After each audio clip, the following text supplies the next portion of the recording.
다 알아서 이렇게 해줬으니, 그리고 이제 제가 조금 설명을 하고 선생님들이 저한테 질문을 좀 하시면 되겠습니다.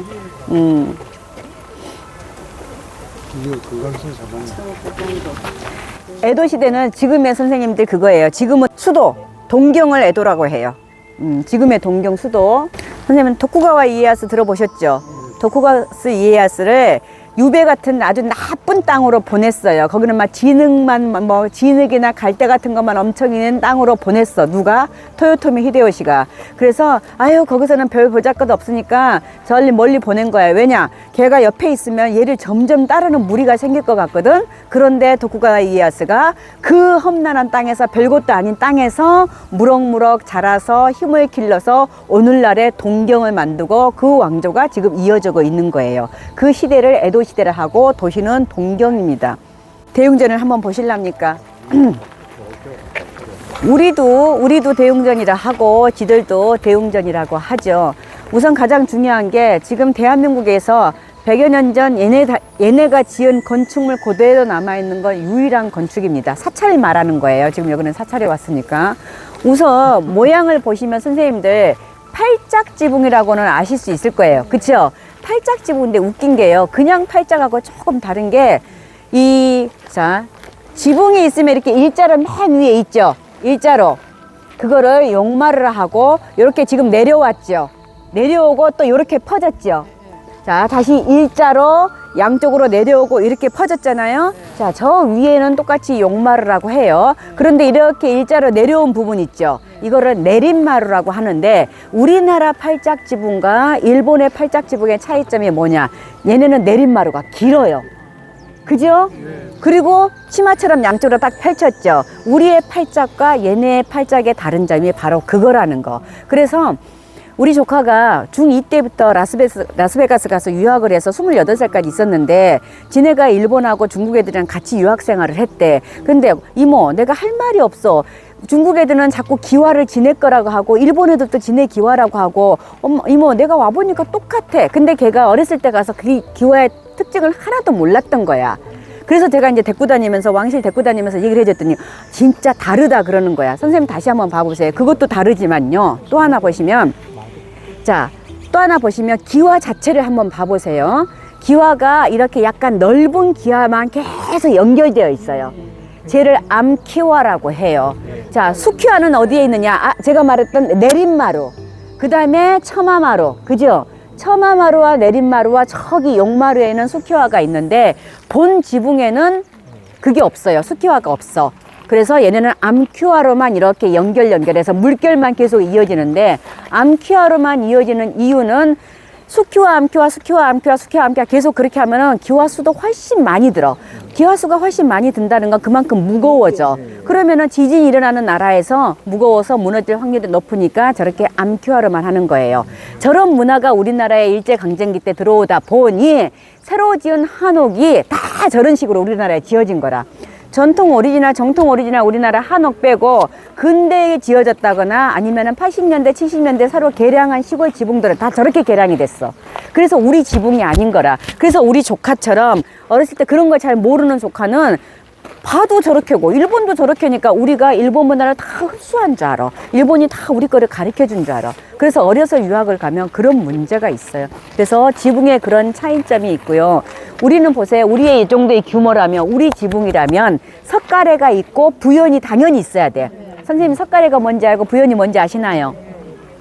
자, 그렇죠. 석가래는 원통이에요. 원통으로 돼 있죠. 이거를 석가래라고 해요. 자, 이거를 석가래라고 해요. 그러면 이렇게 네모난 거, 저렇게 석가래처럼 생겼지만 네모난 거, 저런 거는 몽둥이처럼 생긴, 강목처럼 생긴 거는요, 저런 걸 부연이라 해요. 자, 특이한 점은 저 정도의 규모면요, 우리나라 건축이라면 반드시 석가래를 먼저 튼튼하게 해준 다음에 위에 부연이 있었어야 돼요. 그런데 저 건물 어때요? 석가래 없잖아요. 그 차이. 그러니까 똑같은 지붕이지만 모르고 보면 그냥 그렇구나. 알고 보면 일본과 우리의 지붕이 전혀 다르는 거. 얘는 우리 지붕이에요. 우리 한옥이에요. 선생님 보실래요? 자, 똑같은 팔짝이에요. 팔짝인데 우리 저기 위에 지붕에 보면 세모처럼 돼 있죠. 그리고 점이 하나, 둘, 셋 있죠. 찾으셨나요? 자, 불법승이에요. 꼭지점에 있는 점이 불, 법, 승, 불법성을 가리키고 이 세모 부분을 박공이라 하고 팔짝 지붕은 항상 옆에 저렇게 박공, 세모 지붕이 있어야 돼요. 우리나라의 지붕은 저렇게 팔짝 석가래가 있어야 되고 선생님들 근데 그러면 여기는 왜 석가래만 있고 부여는 없어요? 부처님이 살고 있는 보살님이 살고 있는 집에는 석가래와 부연을 같이 해야 돼. 그런데 여기는 지금 요사체예요. 요사체라는 건 스님들이 기거하시는 곳이라 그래서 석가래만 한 거죠. 불보살이 계신 곳과 일반 사람이 사는 승려가 사는 곳을 격을 똑같이 할 수는 없어요. 불교는요, 사찰의 모든 건축이나 불화나 어떤 구조는 전부 다 위격이라는 게 있어요. 여기서 위라는 건 신이처럼 어떤 위치를 말해. 위격이 있기 때문에 불보살에 사는 만약에 곳이라면 석가래가 있어야 되는데 일본식이라 없는 거고, 보살님이 살고 부처님이 살고 계시는데 요사체 부연도 하고 그것도 한다. 있을 수가 없어. 궁궐은 다르죠. 궁궐은 대비나 임금이나 중전이나 전부 다 석가래가 있고 그게 있는 거죠. 왕실에 있는 근무하는 거니까. 자, 이것도 보세요. 우리는 이런 구조가 없어요. 자, 본 지붕 있죠. 여기는 어때요? 또 있죠. 자, 이거는 새로 된 거고, 그죠? 저거 2층처럼 돼 있네. 저걸 눈썹마루라고 합니다. 우리 본 문에 어때요? 뭐 하나 더 딸려 있죠. 이걸 눈썹마루라고 해. 선생님도 우리는 이렇게 합니까? 안 합니까? 우리는 안 해요. 자, 그래서 여기가 사찰 중에 유일하게 남아있는 일본식이라는 거. 쟤네 팔짝지붕의 옆에 박공 한번 봐보실래요? 박공이 굉장히 넓죠. 우리 박공과 지네 박공하고 비교 좀 한번 해보세요. 다르죠? 규모가 다른 것보다도 이 라인도 달라요. 쟤네는 어때요? 라인이 이렇게 돼 있죠. 배추 잎밭처럼. 그런데 우리 라인은 어때요? 맛배지붕처럼 딱 이렇죠. 자, 건축 구조가 전혀 다릅니다. 같은 아시아이기 때문에, 같은 동아시아이기 때문에 기와라는 형태, 흙이라는 형태, 목재라는 형태를 재료는 취했지만 형식은 한중일이 전혀 다릅니다. 알고 보면 보여요. 그게 차이점이. 근데 그 차이점이 왜 이렇게 나왔느냐? 기후 때문에. 쟤네는 흙이 많고 쟤네는 나무 많고 우리는 나무도 많고 흙도 많고 그래서 그 기후 때문에 이런 위치가 생긴다는 거. 눈썹마루, 우리가 없는 눈썹마루 형태. 자, 이제 무슨 말인지 아시겠죠? 자, 용마루, 내림마루, 처마마루. 여기는 또 보세요. 내림마루가 길고 처마마루가 어때요? 작죠? 이 건물 보이시죠? 용마루, 내림마루, 처마마루 보이시죠? 그 다음에 눈썹마루, 눈썹지붕. 자, 보이시죠? 자, 한번 봐보시고 질문. 그리고 다 암키화로만 돼 있는 거, 숙키화가 없는 거. 우리는 암수, 그리고 우리는 마지막에 암막새, 수막새를 만듭니다. 여기는 암막새, 수막새 있어요, 없어요? 없어. 그쵸? 자, 선생님들이 지금 들어오시면서 제가 전형적인 사찰이라고 했죠. 자, 문이 그렇습니다. 문이 전형적인 사찰이고 여기 구조가 그렇습니다. 우리하고는 다르죠. 우리는 텐마루가 있고 또 텐마루가 없는 데도 많죠. 저 문을 통해서 여기 들어오는 거, 지금 의자가 일본식이라는 건 아니에요. 저 문과 요 텐마루와 이렇게 발을 들어서 오는 거. 그 다음에 여기는 옛날에 다른 데 같으면은 그거 다다미가 깔려 있어요. 이거는 지금 이제 나이 드신 분들을 위해서 해놓은 거고 의자가 일본식인 건 아니라 자, 양쪽에 저런 문들 구조 자체는 완전 일본식입니다. 선생님들이 최근에 일본을 갔다 오시거나 앞으로 일본을 가셔도 다 일본식이에요. 자, 그 다음에 부처님 자체는 일본식이 아니에요. 그런데 부처님을 안치하기는 이거 구조 있죠. 이런 구조가 일본식이라는 거죠. 자, 그 다음에 여기 걸려있는 신중단의 감노도, 이거 감노도라 해요. 자, 불상과 감노도, 이런 거는 일본식이 아니에요. 탱화도 일본식이 아닌데, 건축이 일본식이라는 거예요. 그래서 이제 불상에 대해서 설명을 할게요. 어쨌든 그런 게 일본식이라는 거지. 저거 우리 한국에도 다 있는데, 불상과 감노도와 탱화, 신중괴, 이런 거는 우리식이고, 그러니까 건축이 일본식이라고 해서 선생님들 봐보세요. 저런 건축 봐보세요. 다 일본식이에요. 천정도 봐보세요. 그쵸? 자, 우리식하고는 전혀 다르죠. 일본은 다 이렇습니다. 여기서 엄청난 더 큰 사찰은 여기에 다 다리미로 돼 있어서 요 텐마루가 되게 넓어요. 거기서 쉴 수 있게끔 외국인들이 그거를 되게 좋아해. 일본 사찰 중에 텐마루가 넓어서 텐마루에서 바깥을 바라보는 그런 공간. 우리하고는 조금 다른 외국인들이 그러니까 일본 사찰 좋아하는 면이 바로 그거라. 대신 우리는 산속에 있어서 산사라는 이미지를 좋아하시고 외국 사람들의 특징이에요. 얘네들은 이 텐마루가 굉장히 넓어서 큰 사찰인 경우 여기서 앉아가지고 바깥에 비를 구경하고 그런 걸 좋아하는 거고 우리하고는 구조 자체가 다릅니다. 여기는 갓집이 없어요? 그러니까 이 집은 그런 식이에요. 집은 그런 식. 우리하고 그러니까 구조가 다르다는 거예요. 구조. 전혀 달라요. 전혀. 지금은 조계종 산하기 때문에 조계종 스타일로 예불을 드리겠죠. 그러니까 우리식으로 예불을 드리겠죠. 그리고 일본 사람들은요, 우리 초하루에 어떤 날에 예불 드리는 거고 구조가 달라요. 우리는 이렇게 와가지고 절을 하고 초하루에 스님이 나와서 법회를 하잖아. 일본 사람들은 혼자서 와서 하고 개인적으로 법회를 해줍니다. 그래서 얼마를 지불하면 스님이 앉아서 제가 예를 들어서 의뢰를 했다. 그럼 저랑 제 신랑이랑 놓고 제 가족을 놓고 이렇게 해줘요. 앞에서 따로따로 해줘. 1대1 법회입니다. 걔네는. 그러니까 그래서 걔네들의 성향과 우리의 성향은 우리는 오픈 마인드로 다 하잖아요. 누구나 와서. 걔네는 그렇진 않아요. 그래서 우리가 답사로 갔을 때 예를 들어서 선생님들이 사찰에 갔는데 어떤 사람이 뭐 하고 있다. 그거 보지 마요. 그냥 자기네 개인 그 기도 뭐 일종의 그거죠. 쪽집게 그런 거고요. 우리가 지금 그래서 구조가 다르다는 걸 지금 말씀하신 겁니다. 우리하고 전혀 다르죠. 대들보 다르고 전혀 위에 닷집에서 우리는 막 용이 막 용트림을 하고 있죠. 그 다음에 위에 닷집에 천인들이 악기를 연주하고 있고 포벽에 봐보세요. 포벽 같은 게 하나도 그냥 벽이잖아요. 바깥의 구조가 다르니까 안의 구조도 전혀 다르잖아요. 자, 이런 구조가 다르다는 걸 설명을 드리고요. 선생님들의 보기 드문 그림이 여기 있어. 이따 이걸 설명을 드릴게요. 우선 지금 안에 보시면은 여기가 대웅전이니까 석가모니 부처님이시겠죠. 그죠? 대웅전의 주인은 석가모니 부처님이십니다. 석가모니 부처님이 오른손은 항마 촉진을 하고 계셔요. 항마 촉진. 손을 이렇게 땅을 짚는 거예요. 이렇게 들면 안 돼요. 땅을 짚어. 자, 내가 마구니를 항복시켰다. 그래서 항마 촉진이고, 왼쪽은 선정에는 약간 좀 다른 점. 약간 변형된 거고요. 선생님들 이마를 보시면 부처님 이마에 여기 이마 바로 위에 여기 뭐가 뻥 뚫려 있죠. 뭐가 달려 있죠. 이거를 계주라고 해요. 계주. 여기 까만 나발 바로 위에 금딱지로 뭐가 돼 있죠. 이거를 계주라 하고요. 그 위에 또 꼭대기에 뭐 달려 있죠. 자, 꼭대기를 6개를 하는데 6개를 봐보세요. 이렇게 살덩어리처럼. 저게 뭐예요? 하고 생각했을 때 우리 옛날 사람들의 상투 생각하시면 됩니다.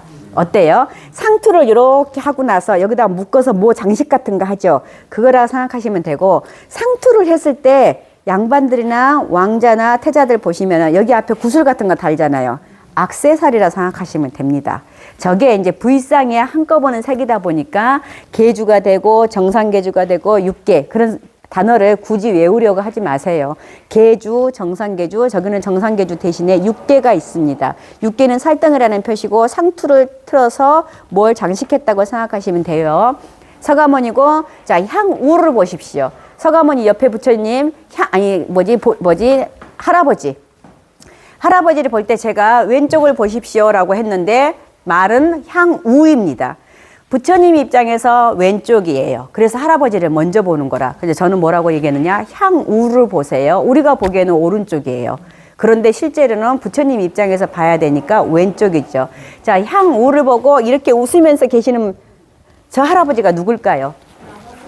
나반존자는 아니고 부처님의 제자입니다. 마하가섭입니다. 가섭도 그냥 가섭이라 하지 않고 마하가섭이라고 합니다. 가장 마하는 위대한, 그러니까 그레이트, 그랜드 그런 뜻이에요. 우리 비행기 속도 마하, 그 마하예요. 그래서 가섭, 가장 훌륭했던 마하가섭. 그러면 향좌, 부처님 입장에서 오른쪽. 아난다예요. 아난다는 가장 젊은 제자이면서 부처님의 사촌이라 부처님의 말씀을 처음부터 끝까지 다 들어서 외운 친구예요. 그래서 우리나라에서 번역돼서 나오는 모든 경전에는 여시함은 이렇게 시작하죠. 그 여시함은 이와 같이 이와 같이 나는 문 들었다. 거기서 나가 바로 저 양반이에요. 아난다예요. 그래서 부처님, 서가모니 부처님 옆에 둘이 협시가 있는데 하나는 할아버지고 하나는 젊은이로 묘사가 되어 있다. 그러면 한 분은 마하가섭이고 한 분은 아난다라는 거. 그냥 3조는 항상 세트라고 생각하시면 됩니다. 저기는 저렇게 두 분이 모셔져 있지만 보살님이 모셔져 있는 경우가 있어요. 그러면은 향우는 누굴까요?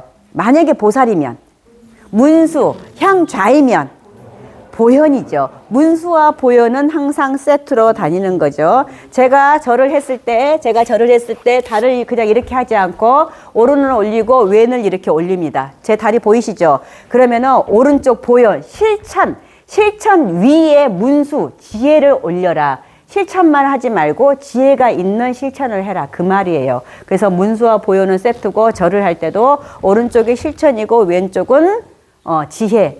실천 위에 지혜를 갖고 있어야지 실천만 무조건 하면 안 된다. 그런 식이죠. 자, 가운데 계시는 부처님. 그 다음에 위에 탱화를 보시면 부처님 뒤에 그려진 그림을 비단에 그려서 붙여놨어요. 저런 걸 탱화라 해요. 뒤에 아주 굉장히 간단한 초간단입니다. 우리나라 선생님들이 사찰에 갔을 때 저렇게 초간단 탱화는 별로 볼 수가 없어요. 뒤에 보시면은 부처님 머리 꼭대기 한번 보실랍니까? 꼭대기에 동그란 거 있죠? 그거는 육계가 아니고 정상계주예요. 단어 외우려 하지 마세요. 앞에 있는 부처와 다른 점이 이렇게 쑥 튀어올랐잖아. 튀어올라온 건 살덩이를 표시한 거고 육계고 그 육계 위에 구슬을 놔뒀으면 그 구슬을 정상계주, 머리 꼭대기 정상에 있다 해서 개 묶는다. 뭐를? 구슬을. 단어 외우려 하지 마세요. 제가 반복할 거니까. 앞에 있는 진짜 부처님에는 계주, 육계, 뒤에 있는 탱화에 계시는 부처님은 육계, 솟아오른 육계 위에다가 동그라미 구슬을 하나 놔서 그거를 정상계주. 그 다음에 향우를 보니까 문수보살이 계시고 향좌를 보니까 보현보살이 계셔요. 지금 그림 얘기하는 거예요. 탱화. 보이시죠? 그 다음에 제자들도 향우는 마아가서 향좌는 안 한다가 있어요. 그 다음에 이제 이쪽 우리가 봐보실래요? 이쪽 요양반. 서가모님 부처님만 계신 줄 알았더니 여기는요 30불이 계세요. 3존불이면서 동시에 30불이 계셔요. 그러면은 부처님 입장에서 왼쪽이 먼저라고 했으니까 왼쪽을 한번 봐보실래요? 저 양반이 누군지는 여러분 모두 알 수 있어요. 손을 한번 봐보실래요? 지물.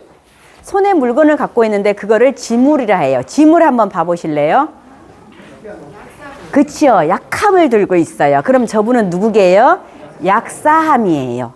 약사열애예요. 왜? 손에 약함을 들고 있으니까. 자, 그러면 향좌를 봐요. 이제는 향우, 향좌 선생님들 구별할 수 있죠? 자, 약사열애불이었으면 이 양반은 대체로 아미타열애일 확률이 높아요. 왜냐하면 삼신불일 때 서가모니 부처님, 약사열애불, 아미타불 그런 역할을 많이 해요. 그래서 여기는 삼신불, 열애만 세 분이 계신 거라. 열애만. 그런 것 치고는 불전이 작은 편이죠. 자, 그 다음에 이쪽에 어떤 보살님. 지금 여기는 여러 가지로 막 같이 모셔져 있어. 어떤 보살님? 지장보살 뭘로 구별합니까?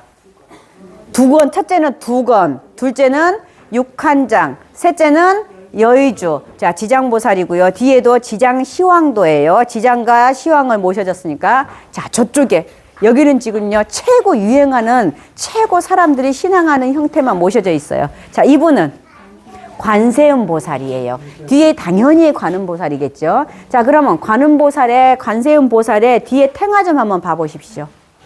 선생님들 뒤에 탱화 좀 봐보세요. 자, 우선 향우를 한번 봐보세요. 거기 계시면 안 보여요. 자, 지금 저희는 관음도를 보고 있어요. 앞에 계신 분은 관세음이에요. 자, 열애가 세 분이 모셔져 있고 이쪽엔 관세음이고 저쪽은 지장보살이라 한국에서 가장 인기 있는 분만 모신 거예요. 있잖아요. 신앙은, 불교 신앙은 늘 종교는 유행에 따라요. 어느 때는 지장보살이 무지 인기 있을 때가 있고 어느 때는 관세음이 인기 있는데 우리나라에서 가장 양대 산맥이 지장과 관세음이라. 자, 앞에 관세음 보살이 계시고요. 그 다음에 지금 탱화 봅니다. 탱화를 보시면 아래쪽을 보십니다. 아래쪽을 보고 향우를 봐보세요. 향우를 봤더니 누군가가 막 이러고 있는데요. 약간 꼬맹이 같네요. 선제동자를 아유 배웠다고 이제 탁탁 나옵니다. 이번 주에 수업에서 선제동자를 다른 말로 남순. 오케이. 남순동자. 왜냐하면 이름은 선제동자인데 선제가 남쪽으로 순례를 한다는 뜻이에요. 남쪽으로 순행을 하면서 53명이라는 데는 선지식을 만나러 다니는 과정. 그래서 화엄경에 나오는 얘기예요. 자, 그 화엄경에 나오는 선제동자. 그 다음에 향좌를 보세요. 지금 저는 그림을 보고 있습니다. 그림 아랫부분을 보고 있습니다. 누가 있어요? 용왕. 왜냐? 제가 남쪽으로 바다로 돌다 보니까 남쪽에서 가장 왕이 되는 용 중에서도 왕, 용왕. 그래서 관세음 보살의 협신은 선제동자 또는 남순동자라고도 해요. 남순동자와 해상용왕입니다. 여기서 해상은 바닥이라는 뜻이죠. 자, 세 개가 세트예요. 자, 또 하나 이제 위로 봐보세요. 불보살, 이제 보살님 뒤로 신간과 거신간과 큰 동그라미가 있죠. 광배가 있죠. 왼쪽에 보시면, 꽃병이 있네? 뭐죠? 정병. 정병. 정병에 뭐가 꽂혀 있어요? 버드나무. 버드나무. 자, 그래서 양자를 써서 버드나무 양, 우리가 양치질 할 때 그 양자가 버드나무 양자입니다. 그러면 왜 이 닦는 걸 양치질을 하나? 부처님 계시 당시에 고대에는 버드나무 가지를 잘라서 양치질을 했습니다. 그게 이거 정리해주는, 균을 죽이는 그런 역할을 합니다. 지금 관세음보살의 세트를 제가 얘기해요. 그 정병 위에 새가 있네? 무슨 새? 극락저는 아미타가 계시는 극락에 있는 거고요. 쟤는 파랑새예요. 파랑새. 자, 파랑새라는 건 실제로 파란색이라서 파랑새가 아니고 내 마음에 있는 새를 찾아서, 파랑새라는 거 선생님들 아시죠? 삐리삐리 그 이문세 노래도 파랑새. 결국은 자기 마음에 있는 걸 찾아가는 거잖아요. 자, 관세음을 다시 한번 그림을 다시 봅니다. 이제 관세음 보살의 보관을 보십시오. 보관은 관세음 보살이 쓰고 있는 모자를 보관이라 합니다. 어때요? 가운데 누가 계셔요? 아미타 부처님이 계셔요. 관세음 보살이 쓰고 있는 보관에 화불이 있는데 그 화불의 이름이 아미타입니다. 그리고 나서 또 전체적으로 저 양반이 지금 물가에 앉아 계셔요. 자, 그래서 무슨 관음이란다? 아니에요.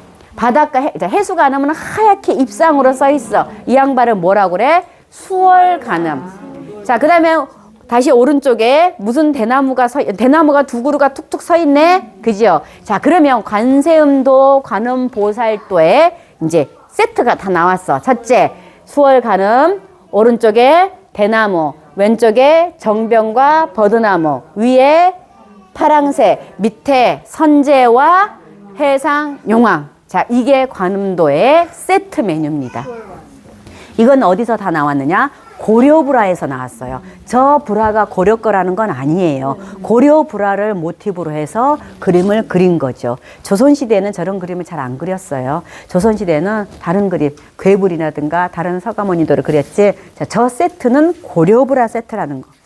그럼 이거 고려불화예요? 형식이 그렇다는 거지. 우리나라 고려불화는 너무 귀해서 일본에 거의 다 있고 우리나라 몇 군데 없어서 실제로 볼 수는 없어요. 선생님들이 고려불화를 보러 가시려면 간송미술관이나 이태원에 있는 리움에 직접 가셔야 됩니다. 그 우리가 수월 가는도 이거 말고 보면 거기서는 연꽃을 이렇게 밟고 있잖아요. 자, 그래서 그것도 수월 가늠이에요. 얘는 약간 변형이 있죠. 바위 같은 거를 약간 꽃 모양으로 했죠. 이거는 변형이에요. 그러면 여러분들 낙산사나 해동 용궁사에 가시면 하얀 가늠해가지고 다 입상으로 써 있죠. 그거는 바닷가에서의 사람들을 이 왔다 갔다 하는 뱃사람들의 안전이나 기온을 위해서 세우는 해수 가늠, 등대 역할을 하죠. 등대 역할을 하면서 오고 가고 비는 역할.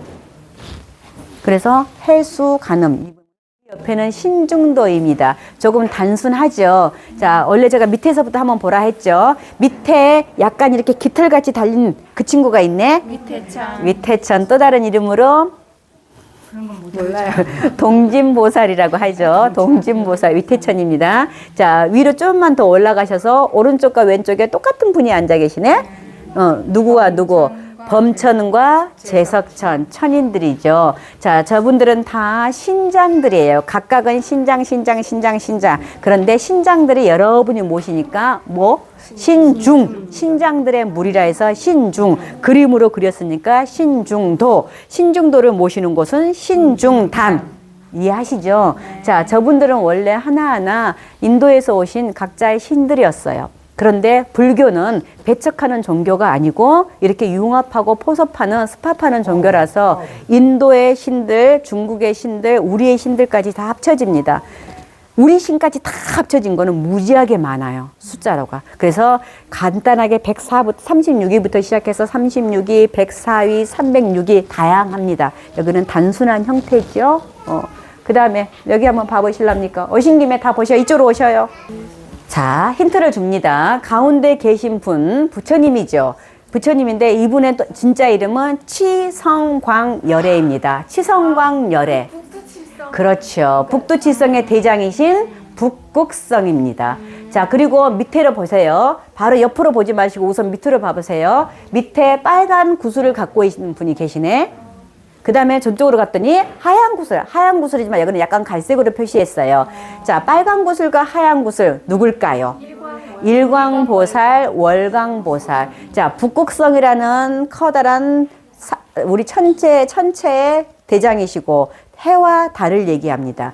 자, 해와 달과 북극성을 불교화한 그림이에요. 불교 스타일로 변화. 우리가 무당들한테 뭐 보면 느그저문 칠성줄이 강해. 그 칠성님이십니다. 그러면 이제 부처님, 자, 밑에 단 봅니다. 한 분, 두 분, 세 분, 네 분, 다섯 분, 여섯 분, 일곱 분. 누굽니까? 북두칠성입니다. 그 북두칠성을 불교화하니까 오른쪽에 한 분, 두 분, 세 분, 네 분, 다섯 분, 여섯 분, 일곱 분. 몇 분이 계십니까? 일곱 분. 자, 한마디로 밑에 있는 일곱, 칠원성군. 이거를 도교식으로는 칠원성군이라 합니다. 선생님들 외우려 하지 마세요. 칠원성군. 이거를 불교화하니까 칠열애. 진짜로는 북두칠성. 우리가 별을 놓고 기도를 할 수는 없잖아요. 그래서 도교는 원래 북두칠성 신앙은 도교에서 왔어요. 그래서 도교풍으로 일곱 분, 불교풍으로 일곱 분, 해와 달. 이해하시죠? 그러면 또 여기도 있네. 여기 한 분은 또 누구 계시네. 또 저 사람은 누굴까요? 남극성. 자, 원래 다른 불화에서의 남극성은요, 이마를요, 기다랗게 수성동이라 해서 기다랗게 그립니다. 그런데 여기는 그냥 단순하게 홀만 써서 계셔요. 여기는, 그러니까 이거를 칠성도라 하겠죠? 여기는 칠성도도 굉장히 단순한 거예요. 여기 사찰의 특징이 단순한 거예요. 원래 여기는요, 뭐, 이게 삼태성, 육성이라 해서 28수까지 다 그려져 있어야 돼. 근데 여기는 굉장히 단순한 겁니다. 자, 선생님들, 칠성도 모신 칠성단, 신중도를 모신 신중단. 저 내일 가서 신중단 가서 기도할 일이 있어요. 기도해야 돼요. 왜 신중단 기도를 우리나라 사람들이 많이 하느냐? 부처님한테는요, 뭐 해주세요. 비는 대상이 아니에요. 그럼 누구한테 비느냐? 보살님한테 빌고, 이 신중들한테 빌고. 왜냐하면 각각의 특성이 있는데, 여러 사람이니까 기도빨이 세겠죠? 제 말입니다. 자, 신중단. 그 다음에 관세음 보살이 따로 모셔져 있는데, 여기는 큰 절이 아니고, 뭐, 요사치하고 요거밖에 없기 때문에 관음전이 따로 없고, 이게 만약에 따로 모셔져 있으면 무슨 전? 관음전 또는 원통전, 원통보전. 자, 그렇게 형성을 하고요. 자, 여기서 이제 질문하세요. 저쪽으로 가야 되니까. 여기는 그 산신. 자, 이 양반은 산신이에요. 산신과 독성의 차이점은 산신은 호랑이를 타고 있어. 그 다음에 독성은 혼자 있어요. 독성은요, 부처님한테서 설법을 듣지 않고 스스로 깨달았던 사람들을 아라한 또는 독성이라고 합니다. 우리가 이분을 따로 모신 정각을 뭐라고 그래요? 산신가. 이분을 따로 모시면 세 개를 합치면 삼성각. 아우, 탁탁탁 나오시네, 이네. 이러면 재밌어. 이러면 재밌어. 칠성각, 산신각, 독성각. 그래서 이분들이 왜 이 자리에 계신지 아시겠죠? 합이 삼성각. 이렇게 월광보살. 일광보살, 월광보살. 항상 순서는 이 부처님 입장에서 왼쪽을 먼저 하는 거예요. 빨간, 일광, 월광. 그 다음에 칠열애, 칠원성군. 도교, 불교. 네. 이거는 여기는 이제 여기서 광명이 이걸 백호라고 해요. 정식 명칭은 백호인데 이 백호에서 부처님의 광명. 여기서 광명은 간단하게는 빗줄기지만 이거는 지혜의 불빛이에요. 지혜의 빛. 이거는 감노도라고 해요. 선생님들이 흔치 않게 보이는. 자, 선생님들 저기는 상단, 저쪽은 중단, 여기는 영단이라고 해요. 영단은 돌아가신 사람들, 영가들을 모신 단이라고 해요. 얘는 감노도라는 뜻이에요. 감노도는 19세기, 18세기부터 시작해서 엄청나게 사찰에서 많이 지어진 거고, 크기가 크니까 돈도 많이 들어간 거겠죠. 양반들이 시주를 많이 해서 감노도가 제작이 되었고요. 보시면은 여기 아기가 있죠. 두 마리 아기가. 여기는 아기가 별로 안 이쁘게 나왔는데 실제로 아기는요, 배가 이만큼 부르게 그려져 있어. 그래서 왜 우리가 절에 가서 또는 일반 음식에서 음식을 먹고 남기면 절대 안 된다는 뜻이야. 이 그림이에요. 아기들은요, 목구멍이요, 바늘 넓이밖에 안 된대요. 그래서 절에서 어떤 음식을 이렇게 먹고 고춧가루가 끼면은 불이 난답니다. 들어가지 않아서. 그래서 우리가 먹은 음식을 절대 많이 남기면 안 되고, 고춧가루까지. 절에서는 그거잖아요. 물 부어가지고 탁 이렇게 단무지를 닦아서 먹잖아요. 아기한테 걸리면 안 되니까. 이 아기들은요, 살아생전에 너무나 물식 욕심이 많았던 사람들이 죽어서 아기가 되는 거예요. 자, 아기가 갖고 있는 밥그릇 있죠. 이 밥그릇이 뭐냐면 쌀밥그릇이 아니고요. 자, 열심히 후손들이 기도를 해줘요. 기도를 해주면 이거를 시식단이라고 해요. 제상 같은 거 있죠. 이거를 시식단이라고 해. 시식한다고 해요. 불교에서 시식한다 하거든. 우리 시식해요. 그런 말 있잖아. 그 시식단이에요. 그런 굉장히 이게 시식이라는 말이요. 우리는 아무렇지도 않게 쓰이지만 사실은 이거 죽은 사람을 위한 거예요. 자, 시식단이죠. 저 열애분께서, 열애들이 한번 열애들 숫자 좀 한번 세보세요. 열애입니다. 보살이 아니고 한 분, 두 분, 아래층에 한 분, 두 분, 세 분, 네 분. 그 다음에 다섯, 여섯, 일곱, 여덟 분인데 제일 대장 같은 분 빼고 그럼 몇 열애입니까? 대장 같은 분 빼고 일곱 분이에요. 2층 말고 1층. 한 분, 두 분, 세 분, 네 분, 다섯, 여섯, 일곱, 여덟 분 중에서 대장 빼고 저분들을 7열애라고 해. 7열애. 7열애와 아미타 포함해서 어떤 때는 아미타를 포함시켜서 7열애. 근데 아미타를 빼고 7열애. 7열애가 많은 공덕들을 보살펴줘. 그래서 가피를 내린다고 해요. 기독교식으로 은총을 내린다 해요. 자, 은총을 내린다, 가피를 내린다. 그 가피에서 내려주는 단술이 바로 감노수. 그 감노수를 받기 위한 그릇. 이게 돼서 감노수를 받기 위한 그릇. 그래서 이 그림을 감노도라 합니다. 자, 그런데 밑에 보시면 이 그림이 얼마나 흥미롭냐면 하단에 봐보실래요? 하단에는 무슨 풍경입니까? 성정 선생님 보이죠? 지옥 풍경이에요. 자, 가운데 중단은요, 아기가 감노수를 받기 위한 방법이죠. 그 다음에 여기 보시면 굉장히 흥미로운 게 제가 이걸 갖고 논문을 썼어요. 저는 이 사람들을 주인공으로 봤어요. 자, 양반들이에요. 양반들이요, 불교식 의례를 하고 있어요. 양반들은요, 상놈이라고 스님들을 천대해놓고 그렇게 일만 다 시켜놓고 의외로 양반들이 모여서 불교 의례를 하고 있어. 이게 조선 후기의 특징입니다. 양난을 거치고 나니까 임진왜란과 병자호란을 거치고 나니까 이제 많은 게 바뀌어졌어. 일반 사람들이 불교를 확 믿기 시작하고 민중화가 되기 시작해요. 그래서 의례를 하고 있고요. 저 시식단, 죽은 조상을 위해서고요. 7열애의 가마를 받아서 감노수를 받아서 얘네들이 이제 우리말로는 좋은 극락을 갈 수 있는 거고, 그 다음에 중단에 보시면 시식단 옆으로 하면은, 자, 스님들이 모여서 어때요? 악기를 연주하죠.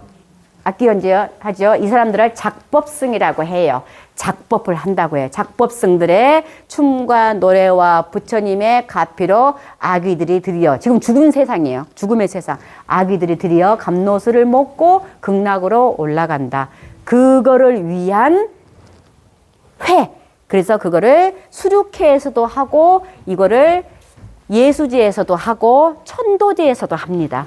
그래서 이거는 아무 때나 하는 그림이 아니고 천도제, 예수제, 수륙제 뒤에 다 제자입니다. 어떤 제자? 아이제자, 바깥제자. 자, 이렇게 죽은 사람을 위한 어떤 제를 의식을 할 때 거는 거지 그냥 살아있는 사람을 위해서 하는 게 절대 아니라는 거. 감노도는요, 선생님들 굉장히 중요한 미술이니까 한번 자세히 와서 보시고요. 질문 좀 하셔요. 감노도에서.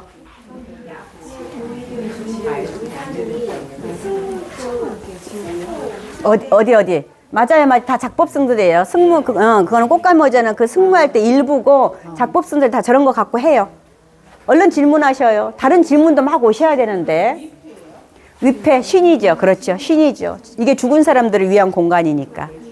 자, 이것만 하고 이제 식사로 갈 거예요. 전부 다 지장보살이 계시죠. 그렇죠. 지장보살은요, 지옥에 있잖아요. 지금 선생님들, 불화의 특징은 뭐냐 하면요, 이게 하나의 장면이 아니고 수십 개의 장면을 한 화면에 그렸을 뿐이에요. 자, 여기에도 지장보살이 등장해서 제발 좀 제 좀 잘 봐주세요. 여기도 등장해서 잘 봐주세요. 지장보살이 각각 나타나요. 그렇죠. 지금 그러니까 지옥 재판을 받을 때마다 지장보살이 등장하는 거예요. 여러 지장보살이 아니고. 그래서 여러 화면이 분할해서 지금 그려져 있는 거예요. 여기 이쪽은 도교. 아니에요. 자, 이거 순서예요, 순서. 얘는 녹사가 있잖아요. 이제 막 붙잡혀 왔죠? 녹사하고 이제 판관들이 그거예요. 야, 니 뭐뭐야, 니 뭐 해야 돼? 자, 얘가 이제 죄명을 막 말하니까 지장보살이 제발 좀 좋게 봐줘라. 그렇죠. 자, 여기는요, 대빵 아기가 있죠? 여 조그만 소아기들이 있죠? 얘네들 때 혹시나 나한테 국물이나 떨어질까 밥그릇 들고 있어요. 자, 이거를 우람분경이라는 여기 경전 이름에서 나온 건데, 우람분, 그릇 분자예요. 그래서 경전 이름에 분자가 들어가요. 그릇. 자, 또 빨리 얼른 질문하셔야 돼요. 이 사람 머리에서 이게 왜 나와? 아, 이제 이거, 잘했어요. 자, 이거는요, 마지막, 이거 그림이 자, 이게 마지막 윤회예요. 자, 재판을 다 받았어. 재판을 받고, 이거는 있잖아요. 윤회판이에요. 윤회판.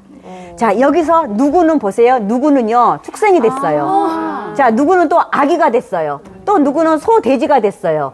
그쵸? 누구도 또 아수라가 됐어요. 누구는 인간이 됐어요. 누구는 천인이 됐어요. 하나, 둘, 셋, 넷, 다섯, 여섯. 육도를 윤회하는 거예요. 육도 윤회. 이거는 윤회판. 아니, 그냥 그렇게 하는 거지. 천인이야. 아주 또 질문하셔야 돼. 자, 이 사람들도 다 이미 그거예요. 이제 살아생전에 죄 지은 사람들이에요. 욕심이 많아가지고 배들이 좀 나왔죠. 다, 임산부 아니에요. 다 죽음에, 자, 아기는 얘네들은 대장아기고 얘네들도 다 죽은 사람들이에요. 지금 있잖아. 혹시 나한테 뭐 좀 하나 물 좀 떨어주세요. 기다리고 있는 사람들이에요. 지금 여기는 지옥에서 심판받고 있는 과정이에요. 여기는. 자, 지옥은 우리나라에 여러 지옥이 있는데 많게는 108지옥도 있고요. 무간지옥도 있고요. 맞아요. 지옥의 갖가지 모습, 인간이 상상할 수 있는 모든 형벌이 다 나와 있어요. 또 질문하셔요. 저거는 그거예요. 뭐지? 자, 방생 같은. 자, 이 사람이 어떻게 죽었냐의 모습이에요. 이 사람은 물에 빠져 죽었네. 이 사람은 물에 빠져 죽었어. 이 사람은 어디 감옥에 갇혀 죽었네. 이 사람은 건물에 깔려 죽었네. 그쵸? 물에 빠져 죽은 거예요. 자, 살아생전의 모습이에요. 이 사람은 이거 도둑질하는 모습이네. 할아버지하고 애기도 있고, 살아생전의 모습들이고. 검은 거, 저게 이제 이거예요. 이제 저것도 이걸 돌려가면서 밥그릇이에요. 밥그릇, 이거 아까 제가 우람분경이라 했잖아요. 자, 밥그릇이에요. 저런 것도. 그래서 인도 문화예요. 자, 지장보살은 어디든지 나타나요. 이게 한 그림이 아니고 한 화면에 수많은 그림의 내용을 그려놓은 거예요. 그게 불화의 특징. 우리가 팔상도도 마찬가지거든요. 8장면이 아니고 굉장히 많은 장면들이 쪼개져 있잖아요. 질문이 또 안 나왔어. 질문도 또 나와야 돼. 저 목 잘린 사람. 자기 목을 자기가 자른 거예요. 그렇죠. 이거는 전쟁 중에 있었던 실제 우리나라 감로도 대다수의 저게 전쟁 모습을 그린 거예요. 그러니까 현세예요, 현세. 전쟁이 일어났던 장면이에요, 저거는. 자, 그쵸. 연 같은 거 타고 있죠. 저거를 연을 가마로 연이라 해요. 극락에 갈 가마예요. 극락에 자, 여기서 이렇게 다 이제 좋은 거를 가피를 받으면 극락에 언젠가 갈 거죠. 극락에 갈 가마예요. 마찬가지예요. 자, 저거를 이끌어가는 사람이 일로왕 보살이에요. 일로왕 보살은 이렇게 죽음을 위한 어떤 의식에서만 등장하는 보살. 우리 다른 데서는 절대 일로왕 보살이 안 나타나요.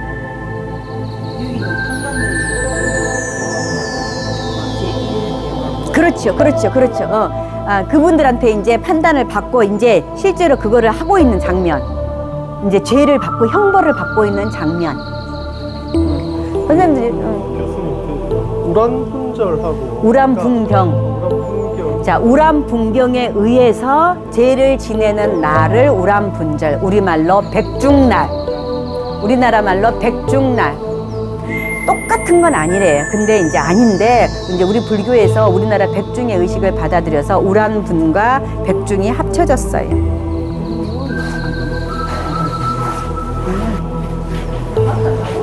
응.